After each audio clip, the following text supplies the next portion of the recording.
Salut à tous les amis, j'espère que vous allez bien. On se retrouve aujourd'hui vendredi 15 août pour une nouvelle vidéo. Beaucoup d'informations dans cette vidéo. On va revenir notamment sur le retour au stade avec les travaux qui avancent, le certificat de fin de travaux. On va revenir également sur les informations sur Hector Forte qui intéresse un club anglais. On va également revenir sur le match de demain contre Mallorca avec les inscriptions ou pas de certains joueurs et des explications au niveau du fair play financier pour que vous compreniez un peu plus de manière, schématique, les, informations qu'on entend en ce moment à Barcelone. Juste avant, n'hésitez pas de vous abonner, liker, commenter, partager et petit instant promotion, profitez de mon partenaire Maillot pour acquérir des maillots répliques de bonne qualité, des maillots vintage, des maillots, des écharpes, des casquettes, des t-shirts, des survêtements, un petit peu de tout. Je vous mets tous les détails en description de cette vidéo. Si vous avez des questions un peu plus précises, n'hésitez pas à venir me les poser directement sur mes différents réseaux sociaux, Instagram ou encore Twitter. Tous les détails en description de cette vidéo. Allez, c'est parti, on y va.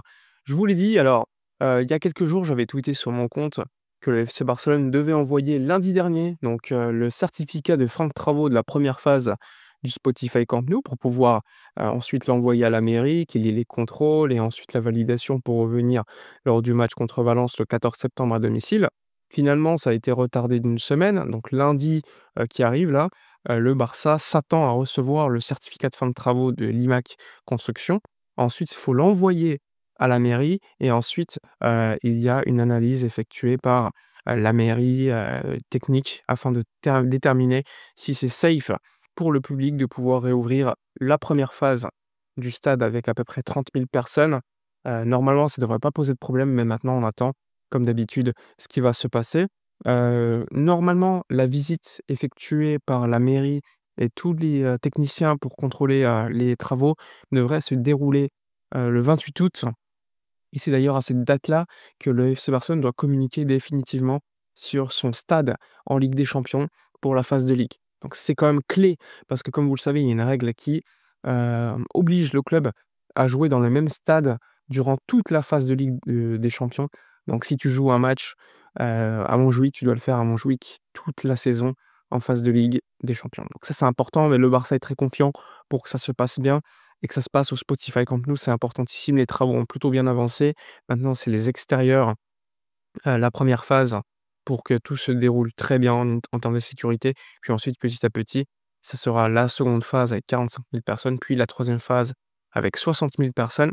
Et au fur et à mesure de la saison, les travaux continueront au troisième étage avec notamment, après avoir terminé les 2 mini étages VIP, eh bien le troisième étage, soit construit au fur et à mesure. Voilà, ça c'est pour les informations relatives au stade. Maintenant parlons d'Hector Forte. Le joueur intéresse, le club d'Aston Villa. Donc c'est une information de Matteo Moretto et de Fabrizio Romano. Ils expliquent que le joueur catalan intéresse beaucoup le club, dirigé, par Emery, mais également Monchi, donc des Espagnols qui connaissent probablement très bien le joueur. On sait que le joueur n'est pas en odeur de sainteté parce qu'Hansi Flick ne compte pas sur lui, donc un départ est attendu. Maintenant, le prix demandé par le Barça, on ne le connaît pas. On parle beaucoup d'une valorisation autour de 15 millions d'euros. Ce serait plutôt intéressant maintenant à déterminer si le Barça le vendra, s'il y a évidemment des négociations qui avancent entre les parties. Pour l'instant, c'est une prise de contact et un intérêt. Donc, pour le moment, ça n'a pas avancé. Maintenant, évoquons, comme je vous l'ai dit, d'autres infos. Il y a le fait que le FC Barcelone, demain, contre Mallorca, jouera sans Robert Lewandowski, qui sera absent, suite à une surcharge musculaire. Il s'est entraîné en solitaire ce matin, donc ça sera le seul grand absent normalement, puisque, Dani Olmo, lui, sera présent. Koundé, normalement aussi. On s'attend à un 11 très qualitatif, mais avec quel joueur inscrit? Eh bien, probablement, Rashford et Joan Garcia qui devraient être inscrits aujourd'hui. Et normalement, on devrait avoir également, un petit doute concernant Gérard Martin et Chesney qui doivent être inscrits de nouveau. Eux, normalement, ne devraient pas être présents et il y a un doute concernant Rooney Bardghji qui lui, pourrait être présent s'il est inscrit avec l'équipe B, mais à voir si le Barça veut cela pour lui. Au pire des cas, ils peuvent l'inscrire avec l'équipe B et ensuite l'inscrire avec l'équipe A si au long de la saison, ça se passe bien pour lui, qu'il a du temps de jeu et cetera. Donc à voir en tout cas. C'est les petits doutes qui restent aujourd'hui. Normalement, inscription de Joan Garcia et Marcus Rashford attendue dans les prochaines heures.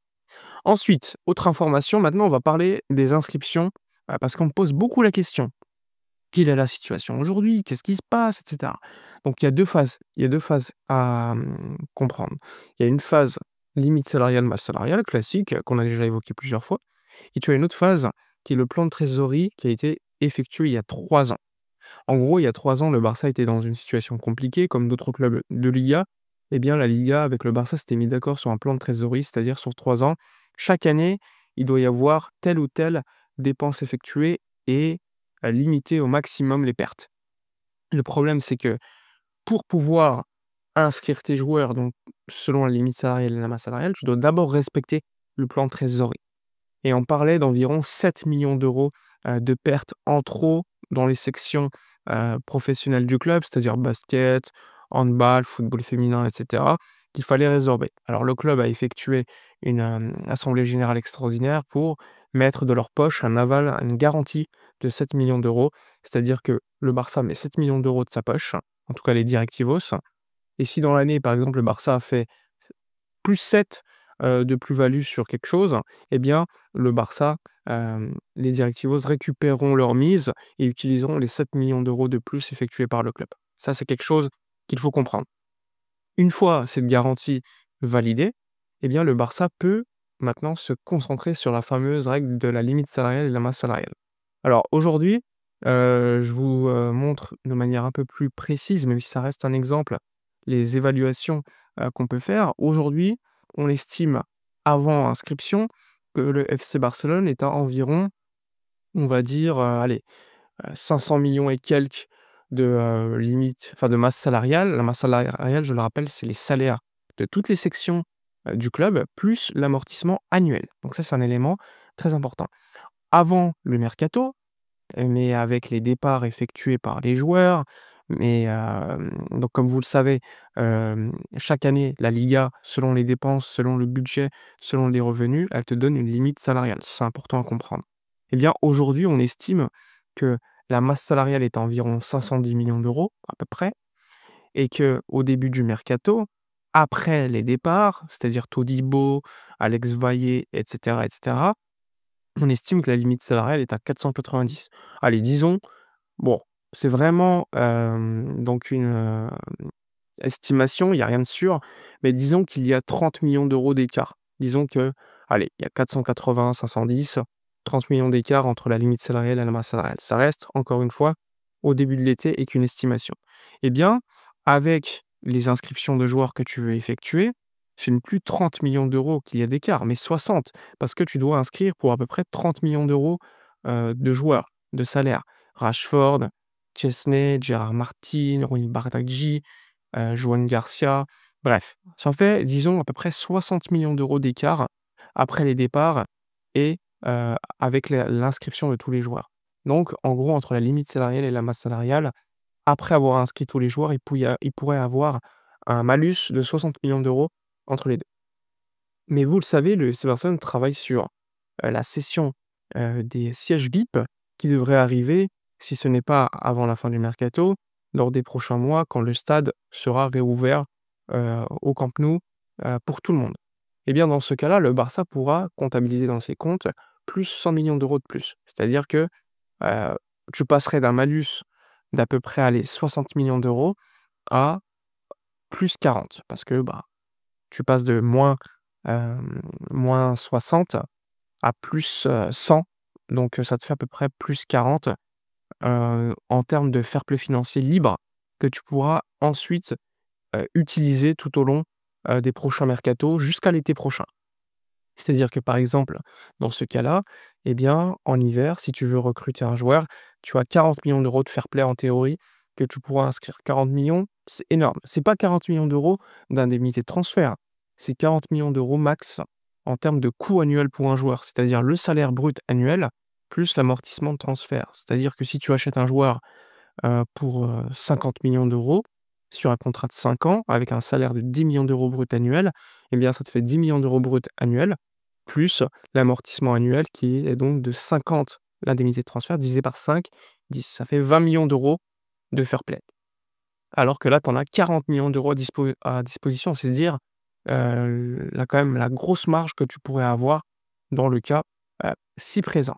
Évidemment, pour avoir beaucoup plus de détails et plus de certitude, il faudra patienter les chiffres qui seront publiés par la Liga à mi-septembre et ensuite les chiffres du FC Barcelone un peu plus tard en octobre pour déterminer les résultats comptables de l'exercice 2024-2025. En tout cas, c'est une estimation pour vous expliquer à peu près, la marge qu'on pourrait avoir à disposition. Voilà pour faire simple, pour toutes les actus, du jour. N'hésitez pas à donner votre avis dans les commentaires, à liker, commenter, partager. Moi, je vous dis à la prochaine et d'ici là, comme d'habitude, portez-vous bien.